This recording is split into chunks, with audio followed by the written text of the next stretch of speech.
மக்களவை தேர்தலில் பகுஜன் சமாஜ் கட்சி தனித்து போட்டியிடும் என்றும் கூட்டணி பற்றி தேர்தலுக்கு பிறகே எண்ணி பார்க்க முடியும் என்றும் அக்கட்சியின் தலைவர் மாயாவதி அறிவித்துள்ளார்.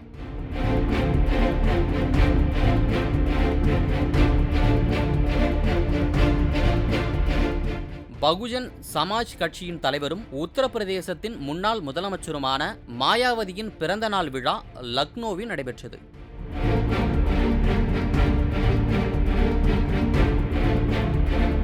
அப்போது பேசிய அவர், தமது கட்சி மக்களவை தேர்தலில் தனித்து போட்டியிடும் என்றும் எந்த கட்சியுடனும் கூட்டணி அமைக்காது என்றும் உறுதிபட தெரிவித்தார்.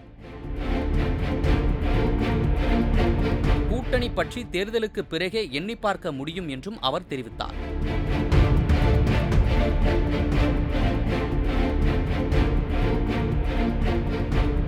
செய்திகளை உள்ளது உள்ளபடி தெரிந்து கொள்ள ரெஃப்ளெக்ட் நியூஸை சப்ஸ்கிரைப் பண்ணுங்க.